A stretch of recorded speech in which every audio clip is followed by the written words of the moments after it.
се на опитния участък, където ще изведем в рамките на календарната 2015 година опит за почистване на площи за привиление от орлова папрат и възстановяване на биоразнообразието.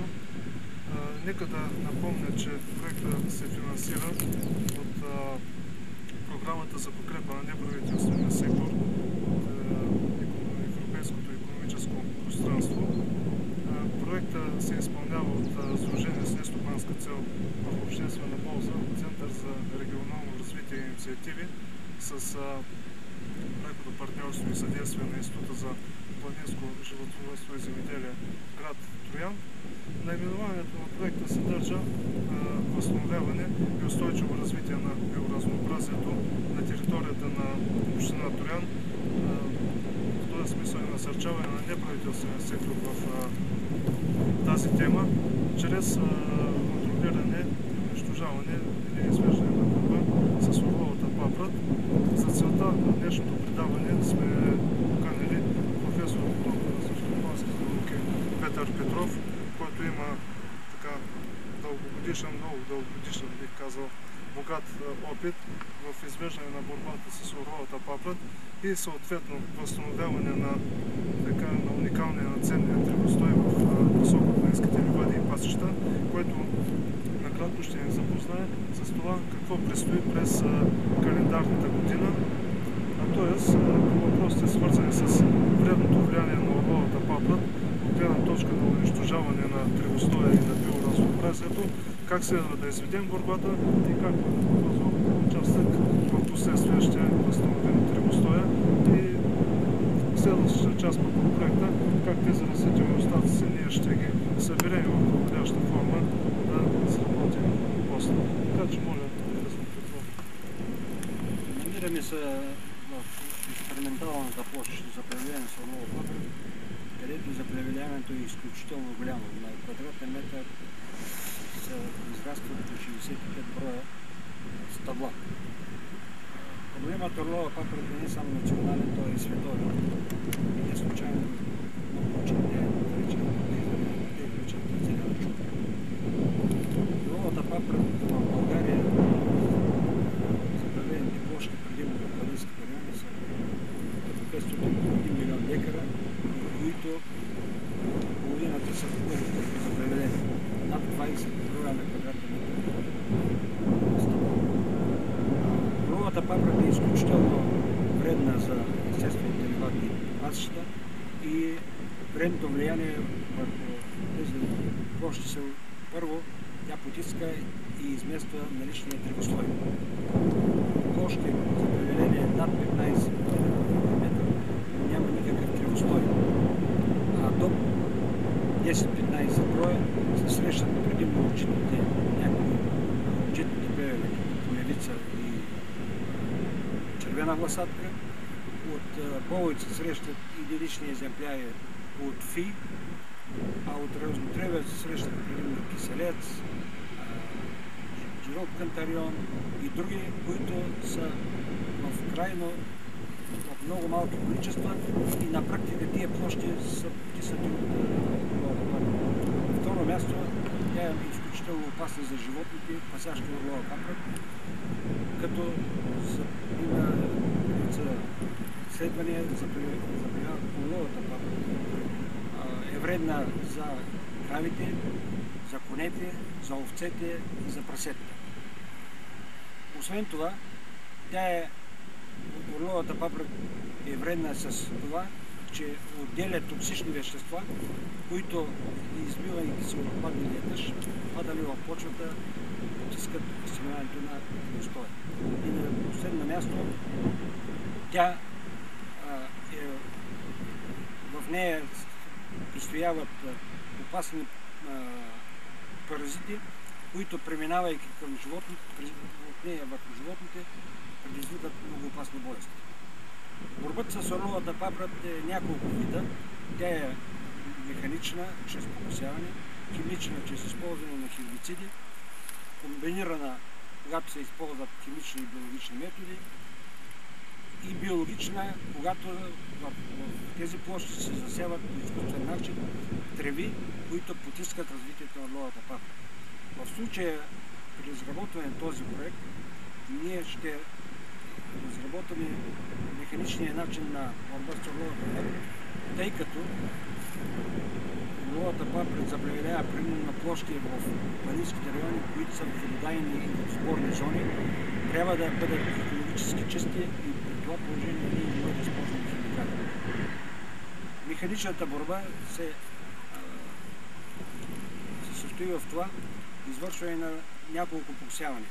Нашите изследвания показват, че най-добри резултати се постигат, когато се покосява ежегодно 4 пъти в продължение на 2 години. Или трябва да се извършат 8 покосявания.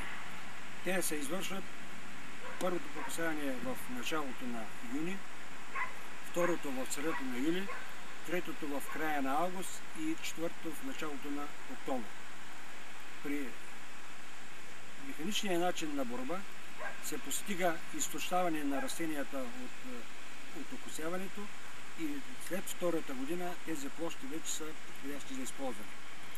При примахването на орловата папра трябва да кажем, че в някои случаи височината на орловата папра достига до 3 метра, което на практика тия площи се превръщат в пустеещи земи.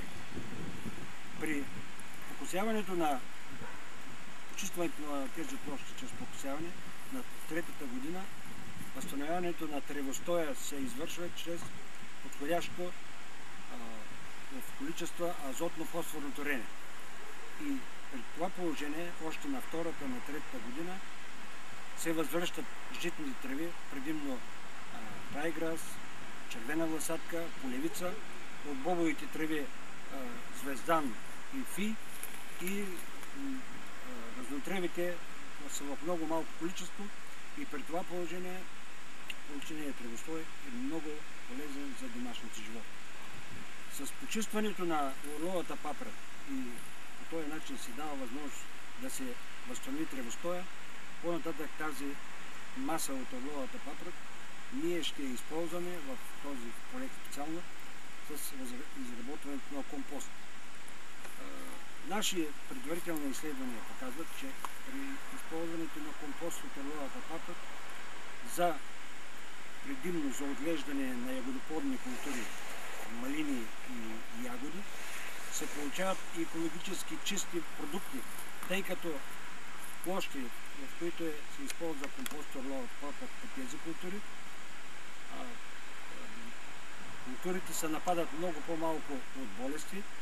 Освен това, орловата папра е много богата на хранителни вещества. Използва се много малко евентуално добавяне на горски тор и при това положение се получават екологически чисти продукти. Икономически е ефективно да се изведе по този начин борбата с орловата папра и да се използва използването на отпадналата маса за производство на компост, а оттам и за производство на екологически чиста продукция от ягоди и малини. Професор Петров за изчерпателния и интересен материал, който ни представи. И само да припомня за проекта, тъй като проектът ще окаже съществена принос по отношение на хоризонталните мерки на програмата. В този смисъл ние в момента в процеса на изпълнение на всички проекти дейности се стремим да представяме и да предпазваме заинтересованите лица по проекта и всички представители на местната общност от територията на община Троян за предотвратяване на говора на омразата. Стремим се да приобщаваме жените, малцинствата към целите и дейностите, да ги привличаме същите към целите и дейности, които постига проекта.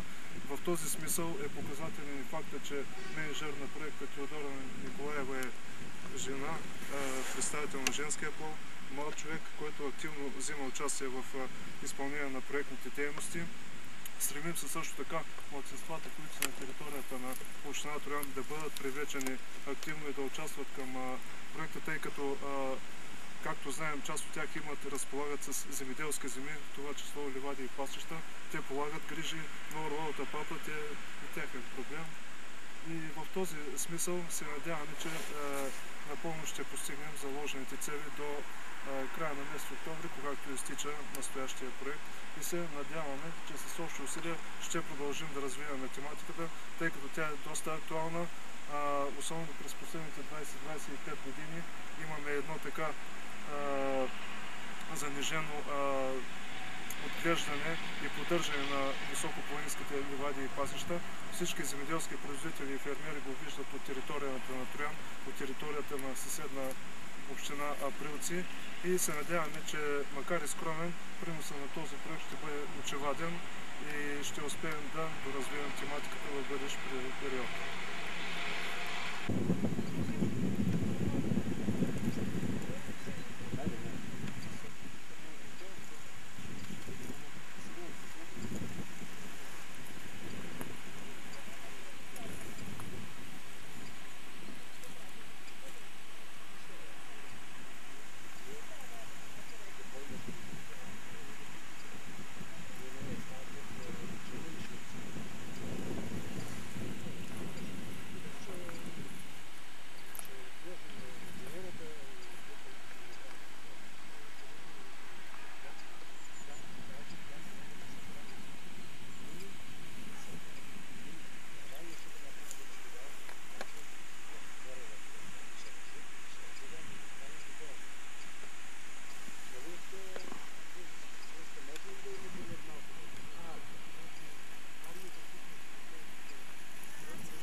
Или септември. Така че и август да бъде начин или ще я опусим, ама както приказваме там, да се ангажираме няколко макета, да го направим както трябва и евентуално да искаме да продължим с година.